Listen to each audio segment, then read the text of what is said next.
I emphasize the distinction between cause and stimulus on practical and tactical, as well as on philosophical grounds.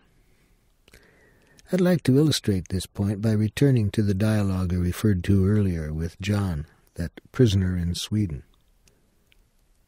As you recall, John said, 3 weeks ago I made a request to the prison officials, and they still haven't responded to my request. And then I asked John, so when this happened, you felt angry because what? What was going on in you that made you angry? John, I just told you they didn't respond to my request. I said, hold it. Instead of saying I felt angry because they, stop and become conscious of what you're telling yourself that's making you so angry. John said, I'm not telling myself anything. And I said, hey, John, slow down. Stop. Just listen to what's going on inside yourself. John stopped and reflected for a few moments, and then he said, well, I'm telling myself that they have no respect for human beings. They're a bunch of cold, faceless bureaucrats who don't give a damn about anybody but themselves. They're a bunch of... And I interrupted him. I said, hold it, that's enough. That's enough. Look at all that's going on in you. That's why you're angry. You have that thinking going on. He said, well, what's wrong with thinking that way? I said, I'm not saying there's anything wrong with thinking that way.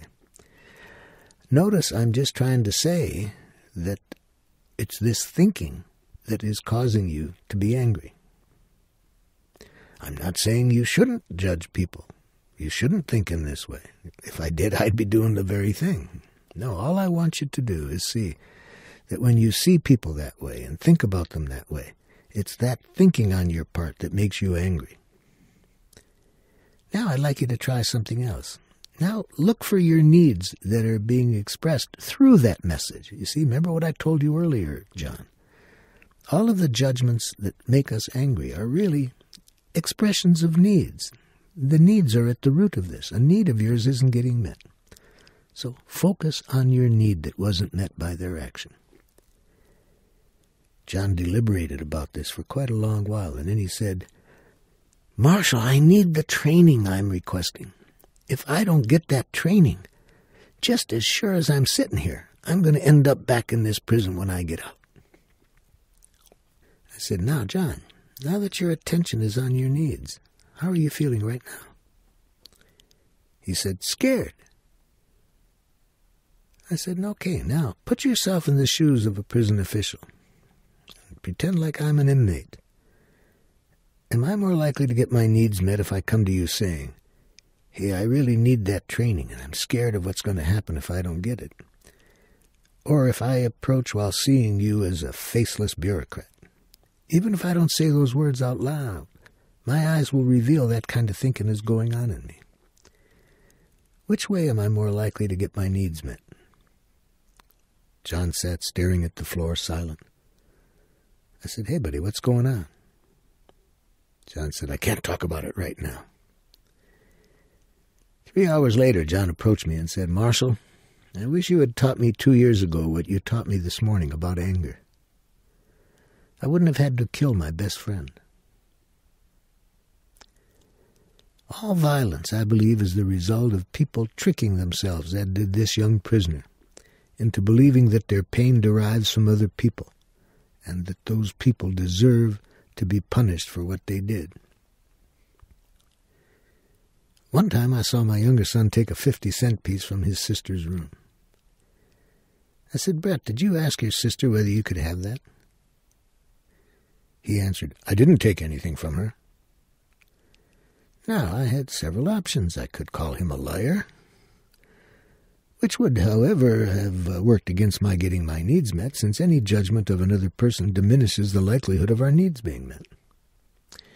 Where I focused my attention at this moment was critical. If I were to judge him as lying, it would point me in one direction. If I were to interpret that he didn't respect me enough to tell the truth, I would be pointed in another direction. If, however, I were either to empathize with him at that moment, or express nakedly what I was feeling and needing, I would greatly increase the possibility of getting my needs met. The way I expressed my choice, which in this situation turned out helpful, was not through what I said, but through what I did. Instead of judging him as lying, I tried to hear his feelings. I guessed he was scared, and his need was to protect himself against being punished. By empathizing with him, I had the chance of making an emotional connection out of which we both get our needs met. However, if I had approached him with the view that he was lying, even if I hadn't expressed it out loud, he would have been less likely to feel safe expressing truthfully what had happened. If I had judged him as a liar, that very act of judging him, whether I said it out loud, would make it very hard for him to respond. People can tell when they're being judged by our nonverbal behavior as well as our verbal behavior. And then, if I judge a person as a liar, why would that person want to tell the truth? And why would anyone want to be truthful with somebody who judges and punishes? I would like to suggest that when our heads are filled with judgments and analyses that others are bad, greedy, irresponsible, lying, cheating, valuing profit more than life, or behaving in other ways that we think they shouldn't, very few of them will be interested in our needs. If we want to protect the environment and we go to a corporate executive with the attitude, "You know, you really are a killer of the planet. You have no right to abuse the land in this way." Even before we've said a word, I think we have severely impaired our chances of getting our needs met. We're not likely to find many human beings who can maintain focus on our needs when we are expressing them through images of their wrongness. Of course, we may be successful in using such judgments to intimidate people into meeting our needs. If they feel so frightened, guilty, or ashamed that they change their behavior, we may come to believe that it's possible to win by telling people what's wrong with them.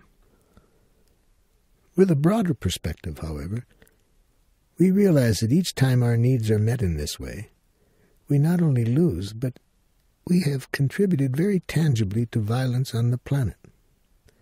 We may have solved an immediate problem, but we will have created another one. The more people hear blame and punishment, the more defensive and aggressive they become, and the less they will care about our needs in the future.